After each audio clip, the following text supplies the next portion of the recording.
হযরত আনাস রাদিয়াল্লাহু তাআলা আনহু বলেন, একদিন এক গ্রাম্য সাহাবী নবীজির কাছে আসছে। নবীজি আরেকজনের সাথে কথা বলতেছে। আদব হলো যখন কেউ কারো সাথে কথা বলে কথার মধ্যে কথা জিজ্ঞাসা না করা। গ্রামের মানুষ সহজ সরল বুঝে না।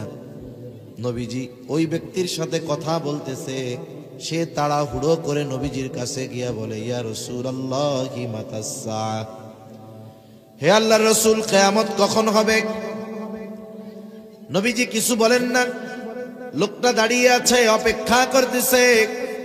ওই ব্যক্তির সাথে নবীজি কথা শেষ করবার পরে জিজ্ঞাসা করতেছেন, ওই লোকটা কোথায় যে আমাকে জিজ্ঞাসা করলো কিয়ামত কখন হবে?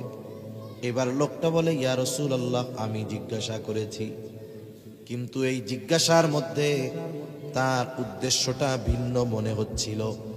এই জন্য নবীজিও তাকে পাল্টা প্রশ্ন করলেন, মা আ'দাত্তা লাহা, তুমি কিয়ামতের জন্য কি পাথেয় সংগ্রহ করছো?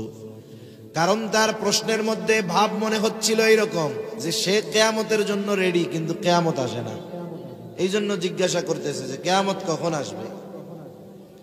একটা হলো নবীজি তো উম্মতের রুহানি ডাক্তার। ওই ব্যক্তি প্রশ্ন যাই করুক, উদ্দেশ্য কি এটা উনি অনুধাবন করতে পারছেন। এই জন্য তাকে পাল্টা প্রশ্ন করছে যে তুমি কিয়ামতের জন্য কি পাথেয় সংগ্রহ করছো, কিয়ামত কখন হবে জিজ্ঞাসা করতেছো। আর যদি তার উদ্দেশ্য হইতো কিয়ামত কখন হবে এই খবর জানা, তাহলে হয়তো নবীজি বলতেন, কিয়ামতের আলামত গুলা বইলা দিতেন, ওই সময়ের পরে কিয়ামত হবে এই সেই। কিন্তু নবীজি তারে পাল্টা প্রশ্ন করছে, মা আ'দাত্তা লাহা। এখন লোকটা জবাবে কি বলে? বলে, আমি আল্লাহ এবং তার রাসূলকে ভালোবাসি। নবীজি জবাব দিলেন, আল মারউ মা'a মান আহাব্বা।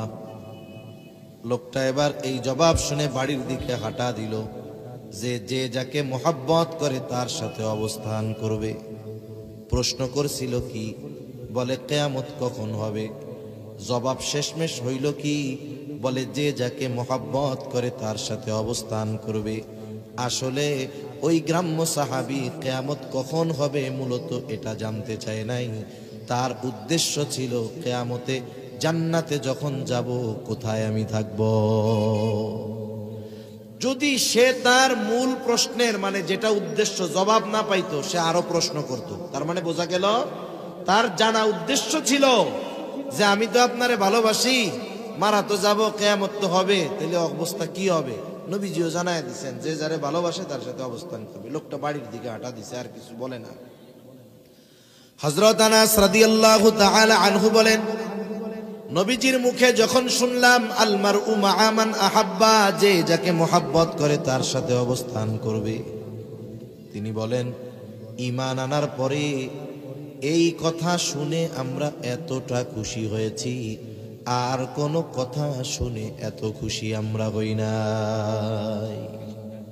তাহলে নবীর সাথে জান্নাতে থাকার খবর শুনে সাহাবায়ে কেরাম ইসলাম গ্রহণের পরে এই খবরটাকে সবচাইতে আনন্দের খবর মনে করছেন। সেই সুযোগ আমাদের জন্য আছে না নাই? জোরে বলেন, আছে না নাই? এজন্য মাদ্রাসায় এতিম হোক, আমার আপনার পাড়া প্রতিবেশী হোক, আমি আপনি চেষ্টা করব কমপক্ষে তার নির্দিষ্ট একটা চাহিদা বা একটা প্রয়োজন পূরণ করে ওই বিষয়ের অভিভাবকত্ব গ্রহণ করার চেষ্টা করব। এতে আরো লাভ আছে, এতে আরো লাভ আছে। রাসূলুল্লাহ সাল্লাল্লাহু আলাইহি ওয়াসাল্লাম বলেন, আপনি একজন অভাবী, তার প্রয়োজন পূরণ করবেন।